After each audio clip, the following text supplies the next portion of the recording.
As soon as we saw this pairing, Joshua Lorcy and Victor Medina, I was hoping that it was going to be able to come forward. Victor Medina is a trainer who I'm kind of picking to take it all. He actually finished top 4 at both last year's EUIC and NAIC. So could it be third time's the charm? You know, getting all the way into top 4 and then going even further? Who knows? One formidable opponent, though, that he's got to get through is Joshua Lorcy. What's really funny about these two trainers is that they finished 5th and 6th respectively at LAIC. Joshua Lorcy in that 5th place spot, Victor Medina in that 6th place. Wow. So both of them really being able to prove that they can go that distance in really recent times of Pokemon. And of course, trying to push on a little bit further, I think it's fantastic. Lorcy as well from the NA scene has been pushing through quite a lot of these events and has been putting in the work. So to see it pay off to get these sort of results at huge competitions, the largest competition we've had to date, I'm not necessarily surprised. I remember seeing Joshua Lorcy right back at the very first European International Championships in 2017 as well. So it's great to see this consistency from such an established trainer, as well as the teams. Like, Sierra, we got to talk about these. On Victor Medina's side, a lot of familiar faces that I'm sure we will dive deeper into. But I want to talk first of all about Joshua Lorcy's, because Iron Hands. This was a Pokemon that was good in previous regulations. Marco Silva did win LAIC with this Pokemon, but since then it has disappeared off the face of the earth. And guess what? It's back. There's definitely a couple of rogue Iron Hands running around, but it has definitely not been that force that it was before. Most notably, got to see it get 2nd place at that Charlotte Regional Championships, piloted by Nicholas Donnelly. Looking at this Iron Hands, of course, we've gone away from the times of that Assault Vest instead of the Clear Amulet. This one's a little bit more on the offensive end, but as well, still having that fake out pressure gives you a little bit more wiggle room, especially when you could be trying to go and, hey, have this powerful Blood Moon Ursaluna just take numbers and names. This is a Pokemon that can be a little bit tricky to get in the right situation, but when it is, it can thrive. And this Iron Hands really does seem to be the perfect Incineroar counter. It also has that Fire Terra type to be able to give it defensive capabilities, as well as the Clear Amulet, stopping it from taking those Intimidates and being able to hit back with a hard close combat to try and get the knockout onto Incineroar. Not Team 2, piloted by Lorcy, we have the speed and we have the slowdown, Trick Room as well as the Tailwind. So 2 different option modes to be going up against this team coming out from Victor, as well notably that Farigiraf with the Armor Tail to stop the priority. And there definitely is priority over on this end. A couple of the reasons why we haven't necessarily seen the most Tailwind, Raging Bolt, Chin Pow, Rillaboom, even their Shifu Rapid Strike with the Aqua Jet. So much priority shut off by that one single Giraffe. I think that's a great observation. Priority has definitely been a key to trainers trying to establish a little bit of that speed control without having to go for certain moves. And the Farigiraf is the perfect option to be able to come in. Doesn't have to be necessarily on a Trick Room team, although Joshua Lorcy does have the capability to utilize that with Pokemon like the Blood Moon Ursaluna, but it just is such a threat that as the priority trainer, you cannot safely click those buttons. The one thing about it, though, is it's a Pokemon that feels like it always wants to do a little bit more. And one of those things is maybe have a little bit better bulk to be kind of surviving. And Victor definitely has a lot of really powerful Pokemon over on his end of the field here. And if there is going to be a situation where Joshua is going for the speed end of things, Urshifu Rapid Strike does have the Choice Scarf to try and not quite match, but at least try and live up to a little bit of that potential there. So there is a lot of Pokemon that can be hitting really, really powerfully over on Joshua's end. So that is also something to be wary of, because if you bring this Farigiraf out to stop that priority, well, it can just be felled by some normal attacks, and then you kind of lose that piece for the rest of the game. Very true, and I want to talk about the Urshifus as well, because we have seen a lot of Urshifu Rapid Strike, but actually Joshua Lorcy is running that single strike variant as well, the very classic composition of, you know, Wicked Blow, Close Combat, Sucker Punch, and Detect with that Focus Sash. And it's interesting to see this Pokemon coming through in dominance. Something like a Wicked Blow can be incredibly devastating into a full range of Pokemon on Victor's side. Especially, too, what's nice about the Wicked Blow is that the Urshifu Single Strike, there's a lot of Pokemon that you can just hit neutrally well with that Wicked Blow, as opposed to the Urshifu Rapid Strike, where Water Terastallization as a defensive type to be taking those hit better is quite popular. As well, of course, well, you're not going to get walled by a Wellspring Ogerpon. There's no Wellspring Ogerpons here. We just have the Heartflame Ogerpon over on Lorcy's end, so you don't necessarily have to worry about that going on in this matchup, but definitely a reason for that type of team building.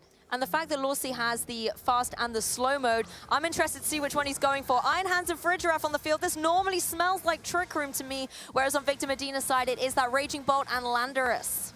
And at this point, too, you can't be pressuring over on the other end of the field here. The Raging Bolt, this is going to be the Calm Mind leftover set that you can be going for a Calm Mind and setting up for. So if we do see a little bit more of a passive turn, we can be looking for that setup. Of course, then you do have to worry about that Raging Bolt maybe even just taking some powerful hits from the Iron Hand. Since it is a clear amulet, you are building for offense. It is something that can do a lot of damage in a Trick Room situation. The fake out to stop the Landorus from firing off an attack, but there's the setup.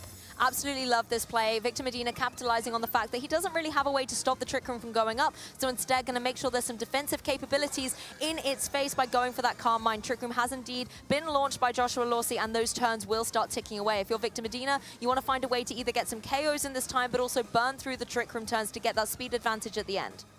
The one thing about the Iron Hands, especially for a more offensive set, is it actually has some really nice coverage moves going on forwards. And you, with the Raging Bolt staring down the graph on the other end, you don't want something like a Dazzling Gleam to be coming out and dealing some damage here. It's going to be Terrestrialization at this point. That is going to be into the Fairy type.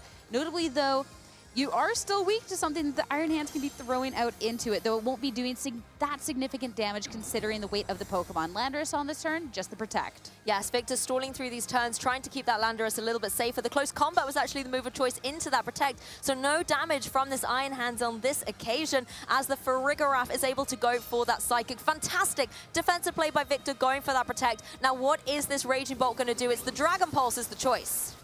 +1 special attack fired off in the Farigiraf that will bring it down to about 3rd health, so you can get the Citrus Berry recovery there.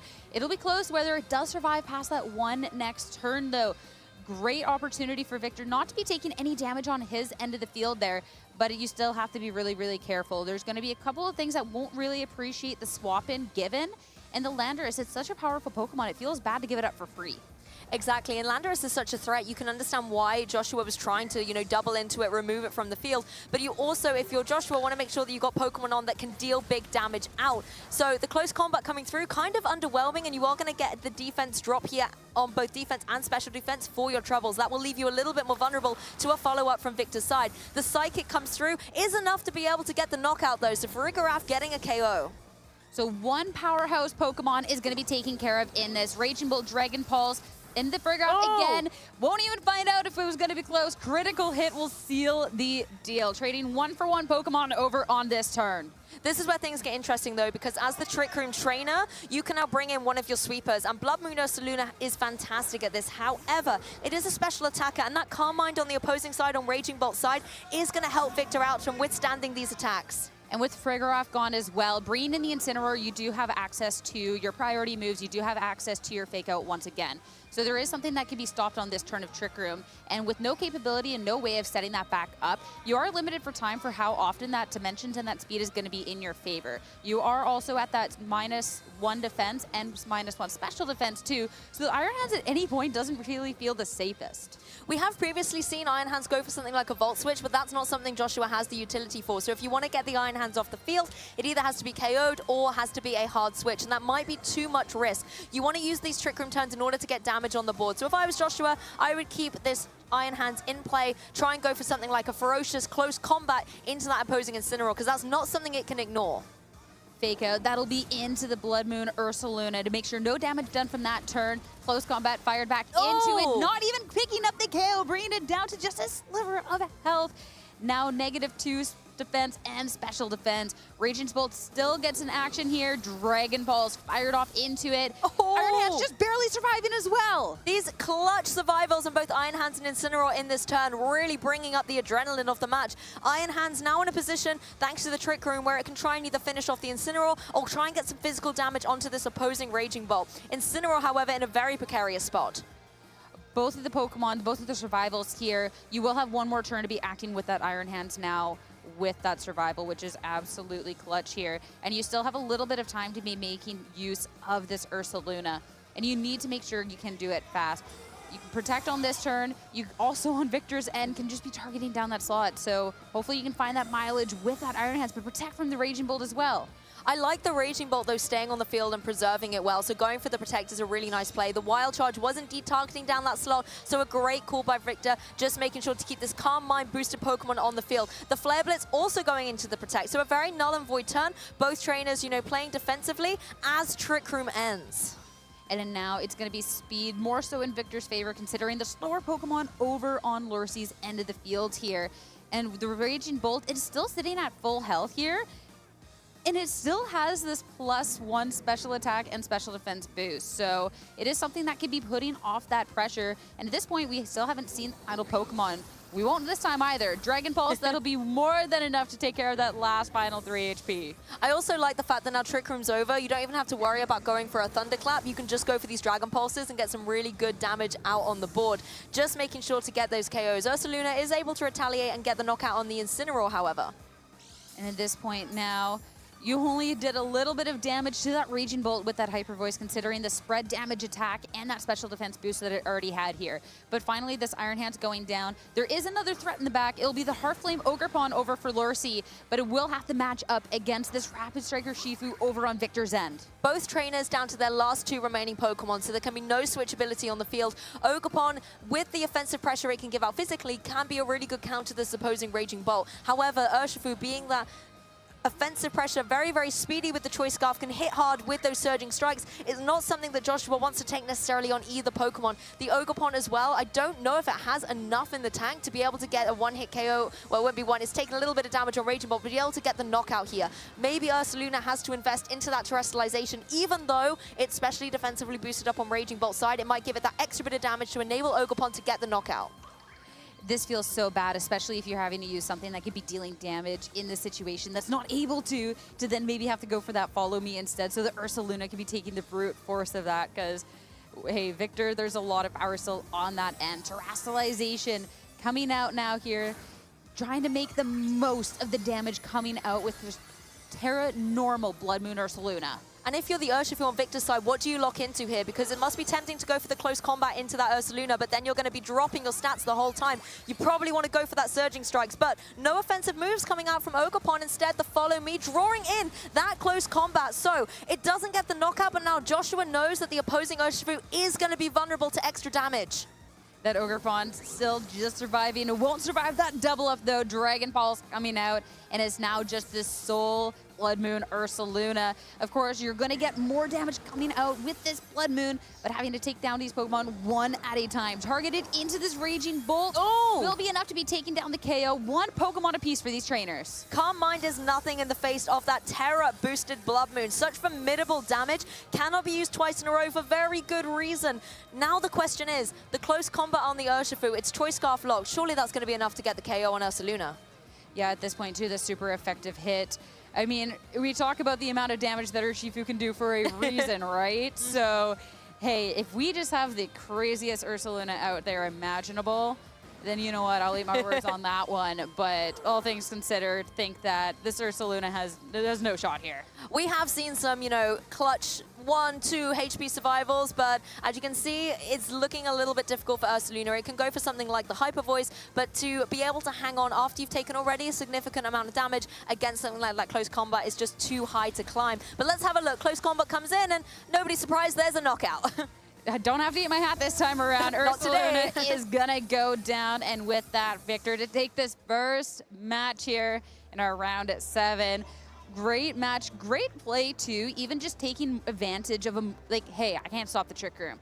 Right away, I'm gonna get set up with this Raging Bolt, and it did a lot in that match. I agree, and I like the way that Lorcy was able to get that Trick Room set up nice and early, had good Pokemon in the back to be able to sweep through Trick Room, but then also the speedier Ogerpon maybe for when Trick Room was over. However, I think the one thing that Victor did really well was protect the Pokemon wisely. Going for the Protects on the Landorus and the Raging Bolt, for example, at opportune times when Lorcy maybe doubled up into that slot, just burnt through those Trick Room times, which meant that Lorcy couldn't capitalize on them. And at this point too, even when Victor did let the Landorus go down, it was after it had protected one turn and had essentially soaked up a double up into that. Then the second time it went down, well, that's one turn of Trick Room that has essentially been wasted at this point. Not essentially, it was wasted. And then you didn't need it to be winning that match. Look at that. The boy who lived, that Incineroar, just holding on a sliver of health there. And KOs that you can't pick up like that, devastating. Sure, the Iron Hands following that same thing, but the Iron Hands was dealt with once the Trick Room had ended. Honestly, I'm just gone. This was such an incredible match. So many clutch survivals there. And although Blood Moon Ursaluna, I believe that was one of our caster prediction choices as well. I want to say it was Costa had it on there. It did a good job. The Blood Moon was very powerful into this Raging Bolt, and I was surprised that even with the Calm Mind, it went down. It just wasn't enough to go against that Urshifu. And I think when you think of the Battle of the Urshifus, you can see why this Water Terra Urshifu, or particularly with the Choice Scarf, is so dominant right now. Yeah, so now I'm looking at where there can be an adjustment going on into this next one, because we got to see already that Víctor did a really good job of playing around that Trick Room. Lorcy does have 2 different modes to his team. He does also have a faster mode to his team with his Tailwind to just kind of outspeed in that sort of way. It does feel a little bit bad in terms of the fact that maybe you're not wanting to bring the Farigiraf to that. There can be priority, but we got to see that the Farigiraf, all it really got to do was set up the Trick Room. It hit a attack into this Landorus that needed to be a double up anyways. And then, well, it got KO'd and priority was unlocked anyways. We got the Fako coming up from Víctor, and it was kind of a little bit of a spiral from there. I agree. The Psychic going down into that opposing Landorus was very unfortunate at the beginning of the game. Yes, Farigiraf was able to go through and try and get that knockout later, but as you said, it kind of was underwhelming despite that. Even if it had gone for something like a Helping Hand and then Lorcy had called correctly the right target with that Iron Hands, it might have been able to play a little bit more of a role and provide more synergy. But I think if Lorcy wants to go for that Trick Room mode again, obviously you have to bring the Farigiraf, but maybe find a way to get one of those sweepers like the Blood Moon Ursaluna onto the field more effectively. It's even a case, too, that even looking at Ursi's team, I feel like it's really easy to get caught up in, hey, well, the Trick Room didn't go right. But there is even just like that Protect that made things go awry. So either viable, we will see the faster option this time around. Leading to this game, too, it will be the Tornadus and the Ursaluna side by side.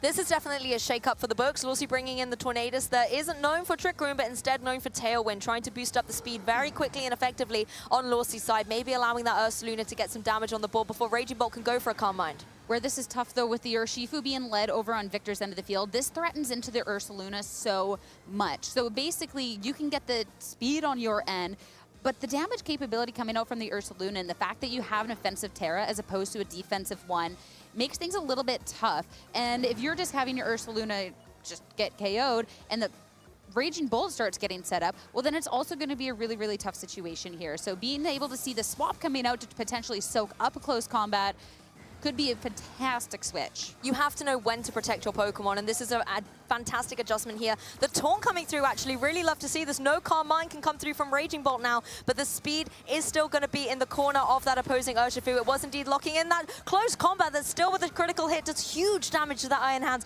but critically the Ursaluna is safe in the back.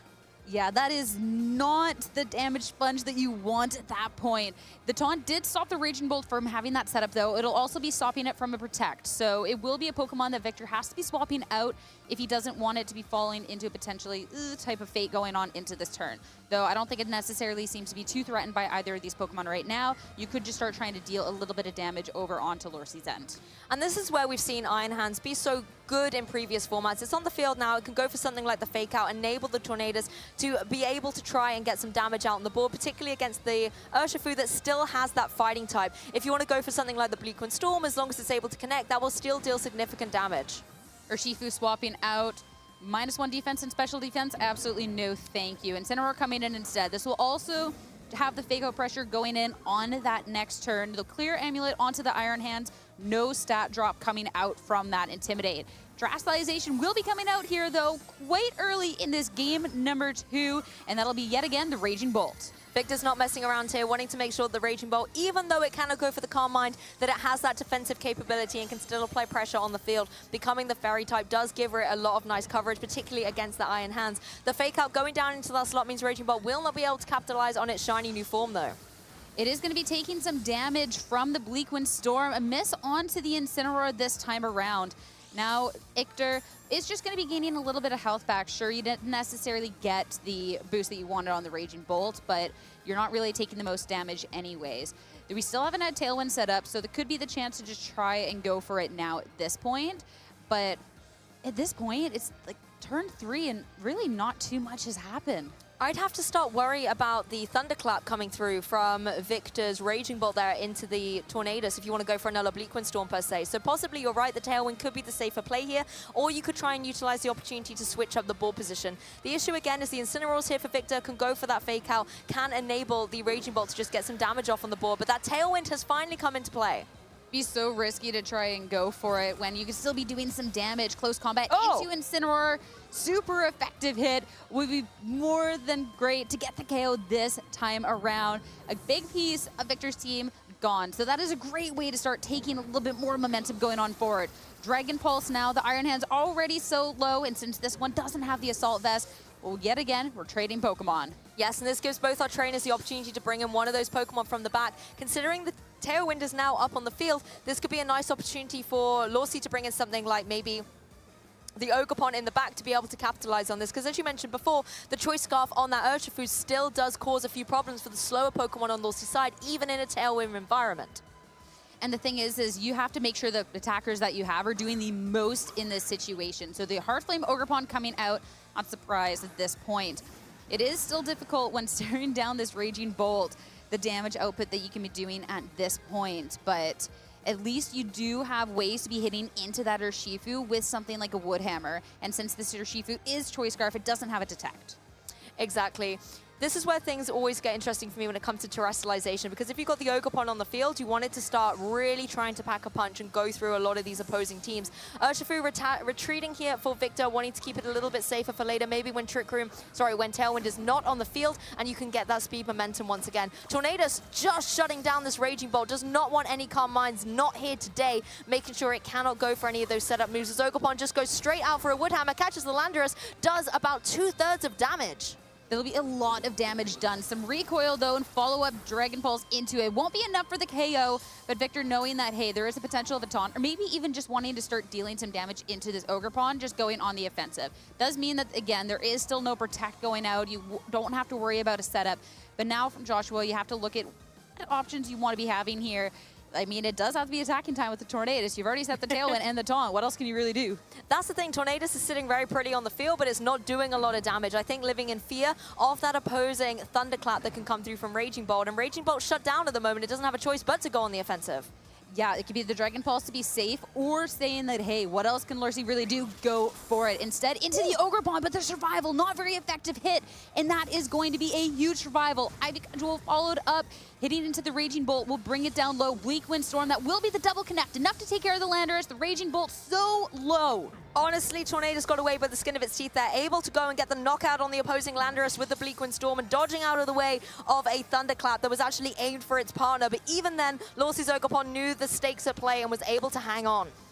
And that is going to be such a key survival going on into this. Urshifu is going to be coming out into the field, and again, Choice Scarf. You have to pick your move, and that is going to be the move you're stuck with for the rest of the match. Ogerpon, you do have to be worried about the fact that there is still that priority potential coming out from that Raging Bolt, but that is something that could also be aid around.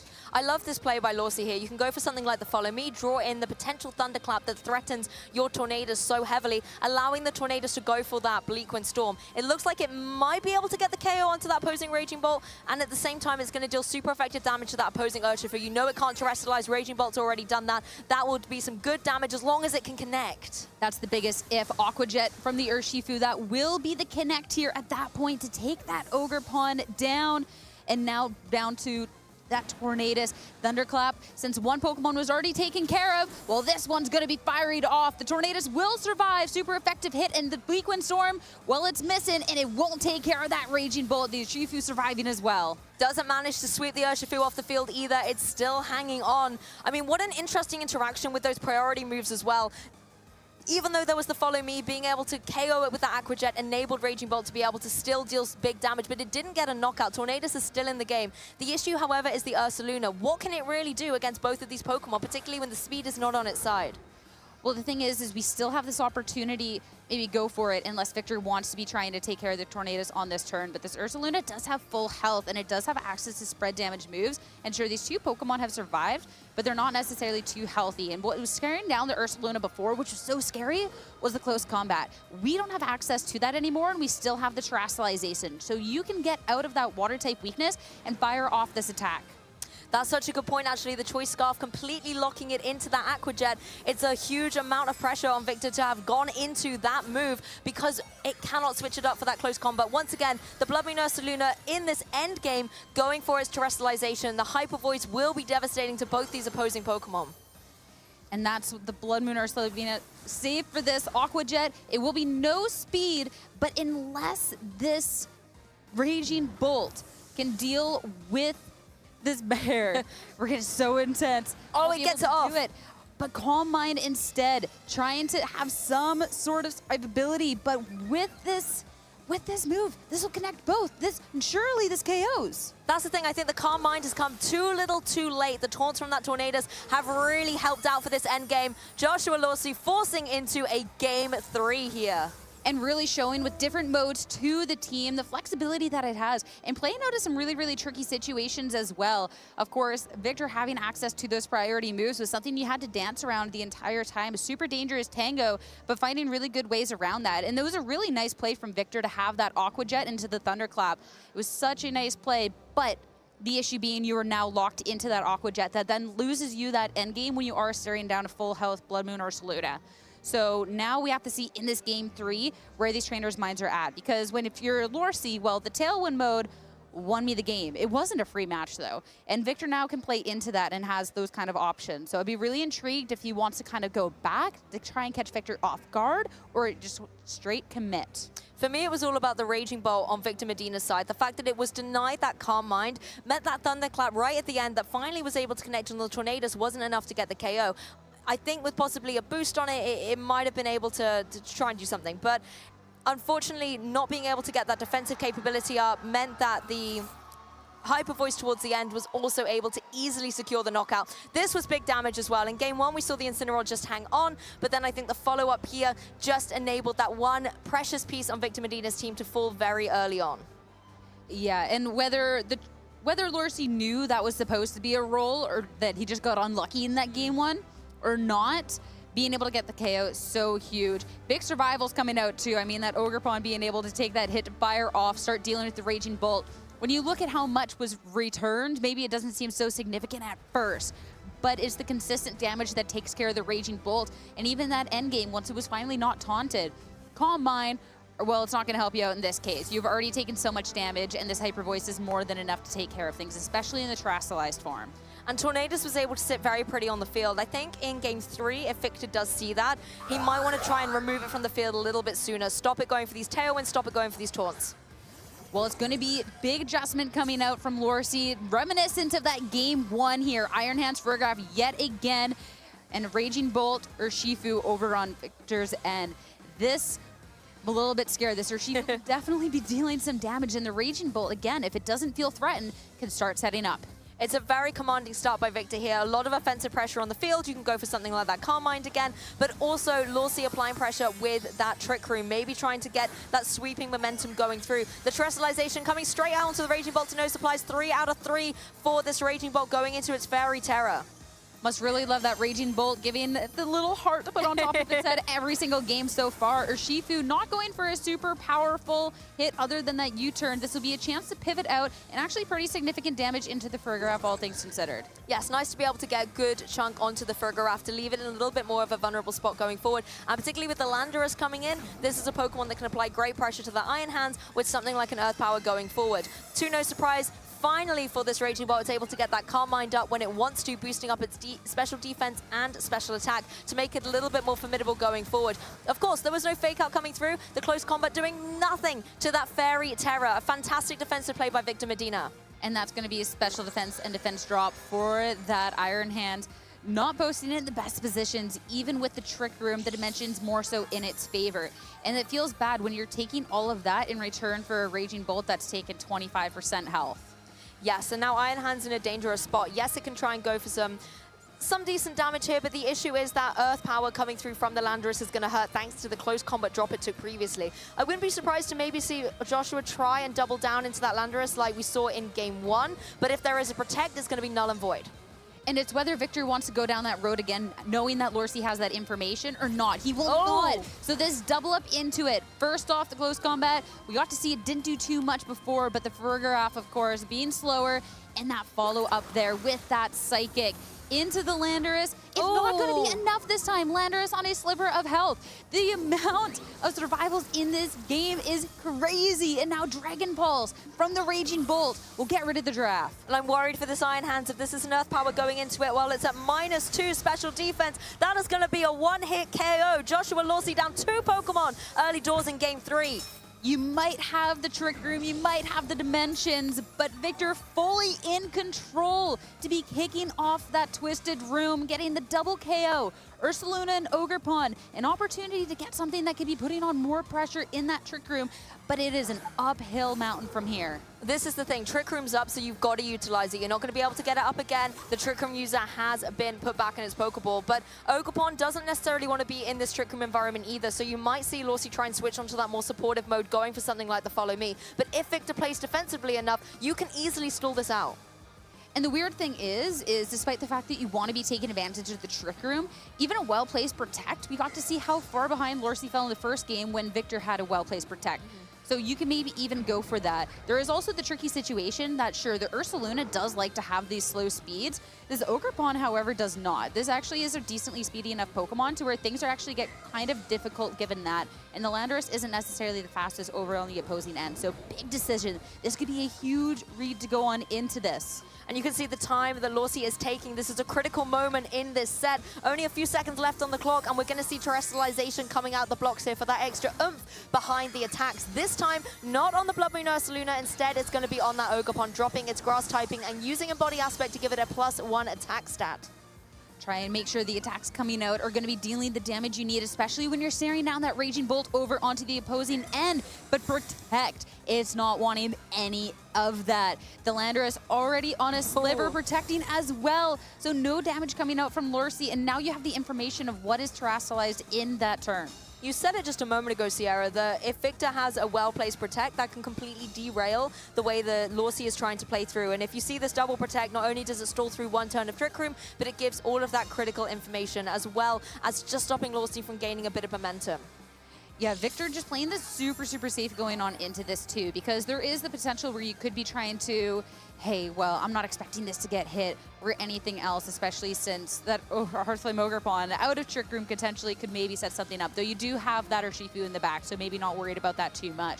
But now you have spent the Protect on both ends, so unless you want to be going for that double, you have to go ahead and take those attacks and surely let this Landorus get KO'd. Yeah, Landorus is in a difficult spot where it has so much offensive pressure and so much capability, but it's also a prime target for Lorcy to try and target down. Landorus actually going to be preserved by Victor, maybe wanting to try and bring it out a little bit later to apply some pressure with something like that Earth Power into the Ogerpon. And in sort of coming in, the Embody Aspect, the Terrestrialization for the Ogerpon to get that +1 attack, it's actually brought down to neutral. You needed that damage output, and you're not going to get it. Hyper Voice is going to be doing a good, respectable amount of damage to both of these Pokemon. Dragon Pulse into the Ogerpon is significantly more, though. We will get a chance to fire off another attack. This will go into the Raging Bolt, but it won't be enough. That Intimidate was absolutely crucial. You can see what a role stats are playing in this game. The +1 from the Calm Mind being so devastating with that Dragon Pulse, really putting Ogerpon in a detrimental position, as well as you mentioned, the Intimidate coming through, stopping Ogerpon from getting the KO in retaliation. And at this point, too, with the Incineroar hitting the field, you're forced into this double Protect, and you're losing your Trick Room turns because, hey, this one Pokemon isn't necessarily too healthy, and you cannot let, hey, the potential of the Blood Moon and then just the Raging Bolt targeting into the Heartflame Ogerpon. So you're forced into the double Protect, waste the turn of Terrestrialization, but that does not feel good either way. That's the thing, Thunderclap can just clean up here into that opposing Ogerpon, as well as allowing the Incineroar to go for that fake out and slow the Ursaluna down in its tracks. Yes, Joshua's going for the Protect on the Ursaluna and on the Ogerpon here, but as you mentioned, it goes through one turn of Trick Room. It just starts spelling a little bit of disaster for Lorcy's team here. Yep, fake out from Incineroar into that Blood Moon Ursaluna. Of course, you have to put so much respect on that. Raging Bolt with the attempt into the Hearthflame Ogerpon. Like, it had to be what it had to be, right?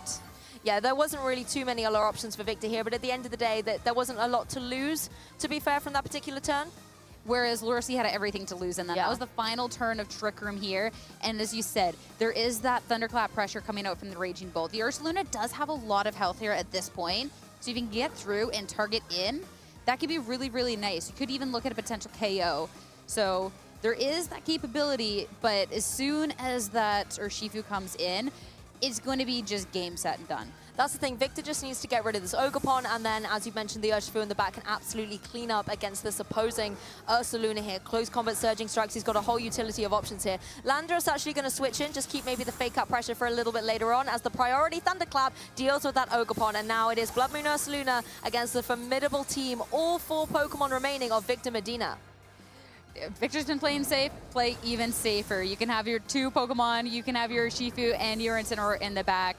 Fake out, regardless, you're going to be taking the KO and just get rid of that Blood Moon Ursaluna. So it's great, double KO over on this turn, but the Pokemon preservation, that's going to be the key thing in this. And with the Ursaluna not having access to, even it would not appreciate the close combat, but it can't even get out of any weaknesses here. Particularly with its speed disadvantage. And I think it genuinely got those 2 KOs just to spite me from saying that it was up against 4 Pokemon remaining on the other side. But as mentioned, even though Victor only has 2 and it's 2v1, that's not necessarily the most impossible of situations. The fake out pressure, the fact that the Iron Fist will go through the opposing Pokemon just means that Victor can clean this up.